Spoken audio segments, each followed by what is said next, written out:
اعوذ باللہ من الشیطان الرجیم، پناہ مانگتا ہوں اللہ کی شیطان مردود کے شر سے۔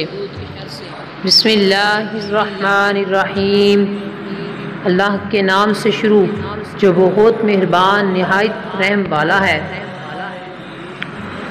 سورۃ الفاتحہ، آیت نمبر 1، آیت نمبر 4۔ ایاک نعبد و ایاک نستعین۔ ترجمہ: ہم تجھی کو پوجیں اور تجھی سے مدد چاہیں۔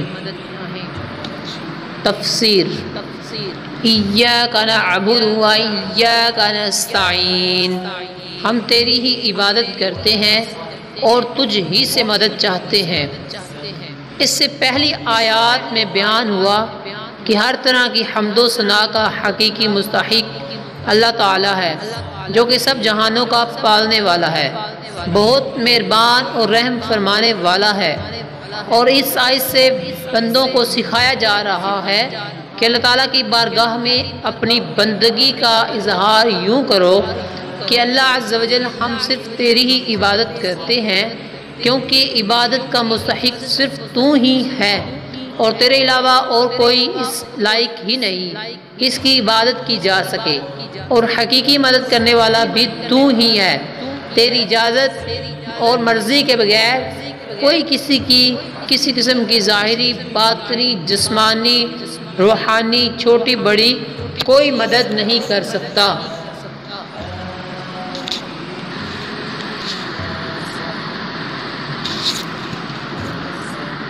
اللہ تعالیٰ عز و جل کی بارگاہ میں اپنی حاجت عرض کرنے سے پہلے اپنی بندگی کا اظہار کرنا چاہیے۔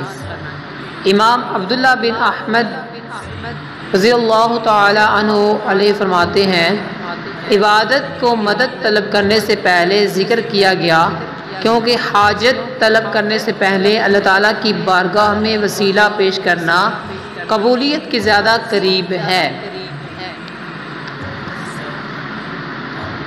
ہر مسلمان کو چاہیے کہ وہ اللہ تعالیٰ کی بارگاہ میں کسی کا وسیلہ پیش کر کے اپنی حاجات کے لیے دعا کیا کریں، تاکہ اس وسیلے کے صدقے دعا جلد مقبول ہو جائے۔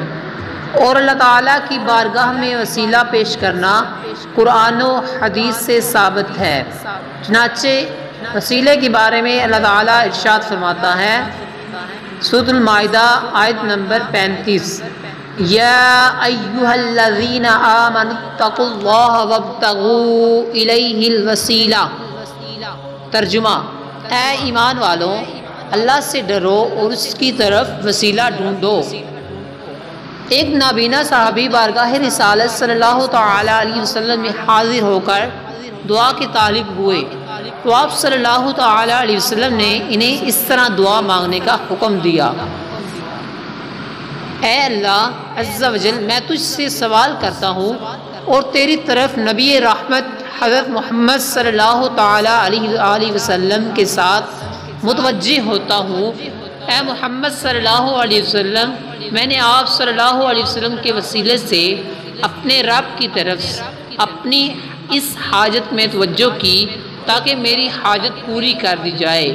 اے اللہ عز و جل، پس تو میرے لیے حضور صلی اللہ تعالی علیہ وسلم کی شفاعت قبول فرما۔ دوستوں، آج کے لیے بس اتنا ہی، ملیں گے انشاءاللہ نیکسٹ ویڈیو میں، تب تک کے لیے اللہ حافظ۔